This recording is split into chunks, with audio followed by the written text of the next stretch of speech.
बहुत अच्छा प्रश्न है, बहुत अच्छा प्रश्न की अनुमोदना करता हूं। शांति विधान पढ़ते हैं। शांति विधान में एक मंत्र आता है, संसार शरीर भोग से निर्वेद दीक्षादायकम। ये अंतिम के 84-85 नंबर का कोई एक मंत्र है। तो वैराग्य 3 प्रकार का होता है। संसार से भी वैराग्य होता है, शरीर का वैराग्य होता है और भोगों का वैराग्य होता है। वैराग्य का मतलब संसार शरीर और भोग के प्रति किसी जीव का उदासीनपना, अनासक्त भाव, जिसको वैराग्य कहते हैं।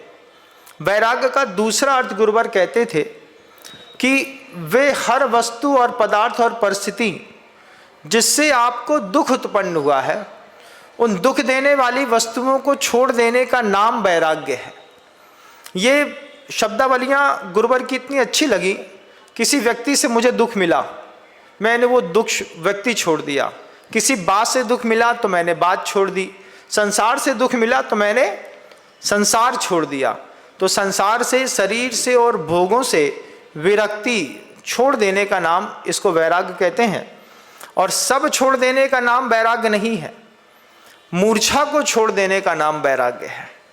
किसी भी वस्तु से, विषय से आपकी वो जो मूर्छा होती है, मूर्छा का मतलब अति आसक्ति का भाव, तो उस अत्यासक्ति के भाव से ऊपर उठ जाने की कला को वैराग्य कहते हैं। ये वैराग्य का फूल सबके पास खिलता नहीं, खिलता भी है तो छोटा छोटा खिलता है। कभी देखे होंगे ना, बहुत अच्छे आम की वृक्ष पर फूल लगे होते हैं, उनसे हर फूल की शक्ति अलग अलग होती है। तो किसी का छोटी सी केरी बनती है, कोई फूल में ही झड़ जाते हैं, कुछ थोड़े बड़े, कुछ थोड़े बड़े, कुछ थोड़े बड़े। कुछ होते हैं जो पूरे बड़े हो करके और अच्छे खट्टे, फिर बाद में अच्छे मीठे हो करके फल फूल के निकलते हैं। ऐसी ही वैराग्य की भी स्थिति होती है। किसी का थोड़ा होता है, किसी का छोटा, किसी का बड़ा, किसी का बड़ा, किसी का बहुत बड़ा होकर के फल करके निकलता है। जैसे गुरुदेव श्री समय सागर जी महाराज श्री जी का सिद्ध हो रहा है, गुरुदेव श्री योग सागर जी महाराज श्री, गुरुदेव श्री विद्यासागर जी महाराज श्री जी का जैसे वैराग्य सिद्ध हुआ।